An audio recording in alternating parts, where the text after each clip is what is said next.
Everyone was at my sister's engagement party, except me.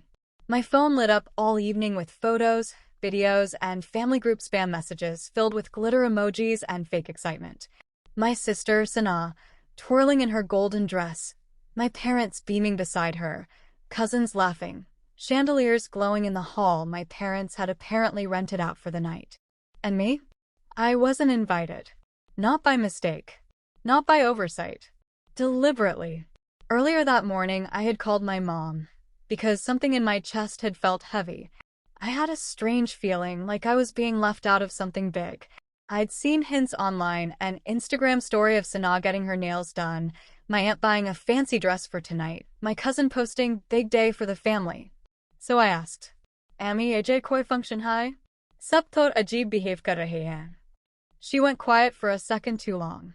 Then she sighed. Han. Sana ki engagement day aaj. It felt like someone had punched the air out of my lungs. What? AJ? Aapne mujhe bataya kyun nahi? My mom's voice turned sharp, the tone she reserved only for me. Because you always bring drama. Sana ka day ruin karna jaruri hai kya? You're sensitive, emotional. You make everything about yourself. Tumhari waja aisi tension bardi hai gar main. I stood there frozen, phone to my ear, staring at the wall like it could explain anything. So I'm not invited? My voice cracked even though I tried not to let it. Beta, please understand, she said, sounding irritated rather than sorry. It's better for everyone if you sit this one out. You're unpredictable. And Sana wants only positivity today. Unpredictable. That's what she said. Not funny. Not supportive. Not loving. Unpredictable. I wasn't angry yet, only numb. I whispered, the whole family is going to be there. Hanto? You'll get photos later, she said casually. Don't make this a big deal. Focus on your work or something. Enjoy your day. My day? Enjoy? Right. Then she ended the call because Mehendi artist AA Gaya Hai. And that was that. They celebrated. They danced. They smiled. Without me. I sat alone in my apartment, watching my phone buzz with constant notifications. Everyone was with my family. Everyone except the one person who actually thought family meant something. The worst part? Not a single person noticed my absence enough to call. Not my brother. Not my aunts. Not even my grandmother. It was almost like they had rehearsed pretending I didn't exist. Around 10 p.m., I finally got a message from Sana. Not my mom, not my dad, not anyone who could claim innocence. Just Sana. Her message was only 3 words. Don't be upset. That's it. The girl whose entire life I had protected growing up. The girl I covered for when she messed up her grades. The girl I defended from bullies. The girl I always tried to shield from our parents' harshness. She didn't want me there. I replied, you could have told me yourself. She left me on scene. At midnight, my dad finally texted me. For a moment, my heart softened, thinking maybe he would apologize. But his message read, stop acting emotional. There were limited seats. Limited seats? They invited everyone. Extended cousins. Distant relatives. Family friends. Even 2 neighbors I'd never seen before were in a picture I got later. But somehow, there wasn't a seat for me. I held the phone so tight my fingers turned white. That night, I didn't cry. No, something else happened. A switch flipped inside me. A very quiet, very cold switch. Because I realized something. My family didn't forget me. They didn't overlook me. They didn't misunderstand me. They excluded me on purpose.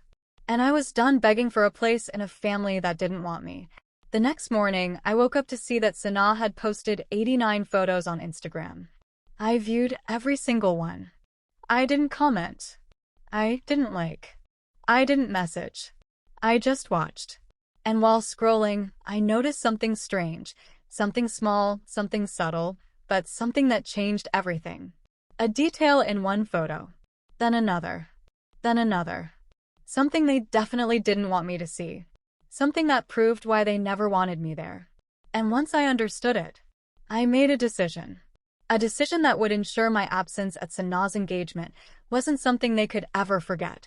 A decision that would flip their family image on its head. A decision that would expose everything they were hiding. A decision I knew would shake the entire family, permanently. I wasn't invited to the engagement, but they would never forget what happened next. The detail I noticed in Sanaa's engagement photos wasn't something most people would catch, but I've always been the one who sees things. Tiny expressions, mismatched timelines, subtle tensions. Maybe that's why my family calls me too emotional. In reality, I'm just observant. And in those photos, something was off. At first, it was a single detail. In the background of one shot, my father was standing close to a man I didn't recognize. The man wore a black suit, older, maybe early 40s, with a thick mustache and an expensive watch. My father wasn't just standing with him. He was smiling, almost deferential. The kind of smile he only gives someone he needs something from. Then, in another picture, that same man was sitting at the family table, in my seat. Yes, my seat. My father has a ritual at family events. The head table always has 6 chairs. My parents, my brother, me, and Sanaa with her fiancé. Always. It has been that way for every wedding, every Eid dinner, every event. But in this engagement photo, there were 6 seats. And the extra seat wasn't empty. He was sitting in it. In my place. I zoomed in. And that's when everything clicked. That man wasn't a guest.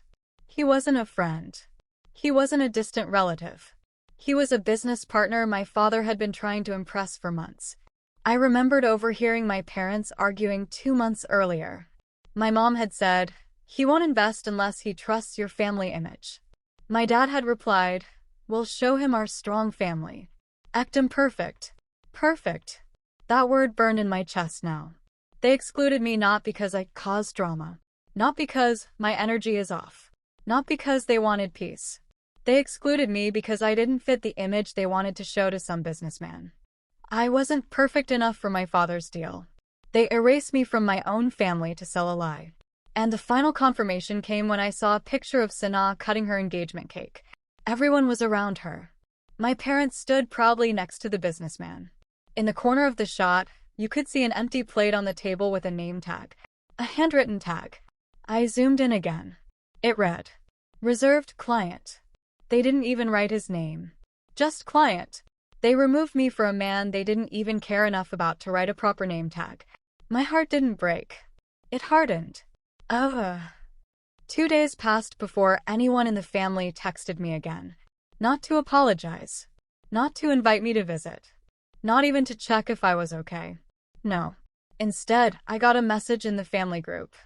"Family dinner tonight. Celebrating Sanaa and Adil's engagement success. Everyone come."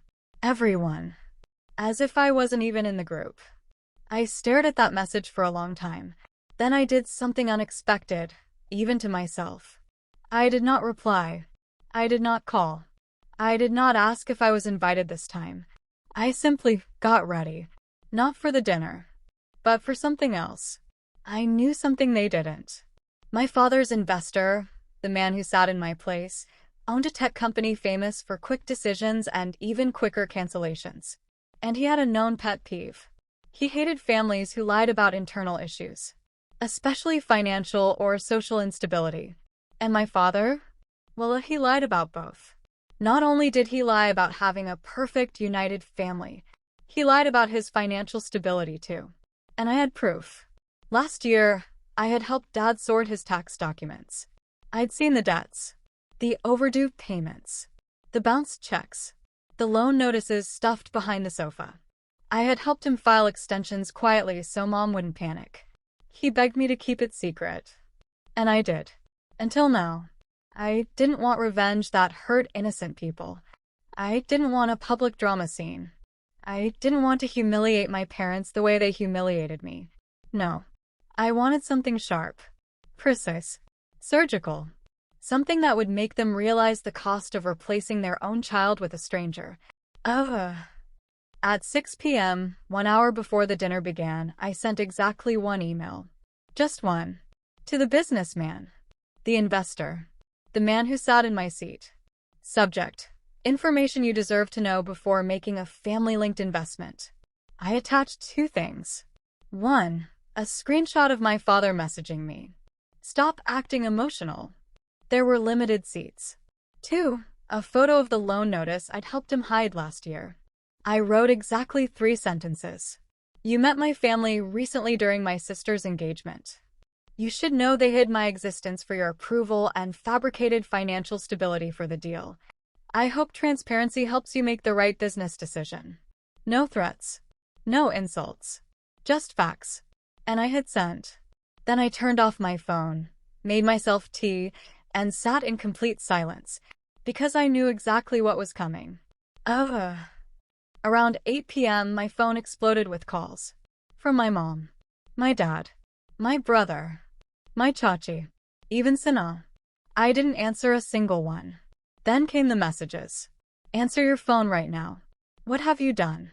Do you know how big the loss is? He backed out of the deal. You ruined everything.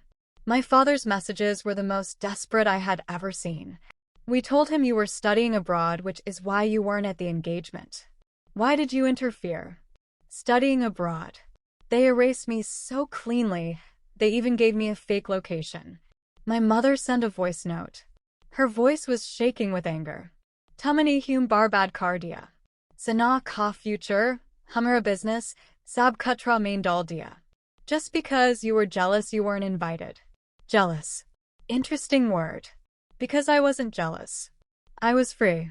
I finally replied with 4 words. Enjoy your perfect family. Then I blocked them all. Every single one. For the first time in my life, the silence felt peaceful, not lonely. But what I didn't know yet was that the real storm hadn't even started.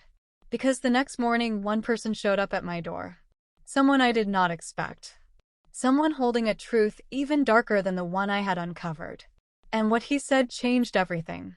I was half asleep when the knocking started. Loud, urgent, almost panicked. For a second, I thought it was my parents. But no, they would never have the courage to show up after everything. They only attack through calls, messages, and guilt. I pulled the curtain aside. It was the businessman. The same man who sat in my chair at my sister's engagement. The same man my family threw me away to impress. He stood outside my door with dark circles under his eyes and a folded document in his hand. For a moment, I froze. Why was he here? I opened the door cautiously. He took a breath. I know you didn't expect to see me, but I need to talk to you. Privately. His tone wasn't angry. It wasn't accusing. It sounded disappointed. Heavy. 5 minutes, I said quietly. He walked in and sat down, but he didn't look around my home like my family would. He didn't judge. He didn't intrude. He simply placed the document on the table.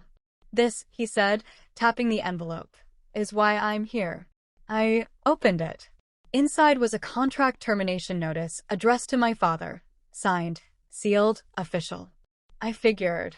I said, not surprised. He lied. You found out. You backed out. He shook his head. No. I backed out because of something else. Something else? He leaned forward. Your father didn't just lie about finances. He lied about you. I went completely still. What do you mean? The businessman sighed deeply, like someone who has been carrying a story too heavy for too long. At the engagement party, your mother told everyone you were unstable, emotionally unpredictable. She said you create scenes and embarrass the family. He paused. Your father told me you were not fit to attend important events. My stomach clenched. They didn't just erase me. They defamed me. They turned me into a liability, a burden, a weakness, just to look perfect. And then he said the line that shattered the last fragile piece of hope I had for them. They said they didn't invite you because they couldn't risk you ruining the deal. For a moment, I couldn't breathe. Not because of the insult. Not because of the lies. Because they said it so casually that a stranger remembered it word for word.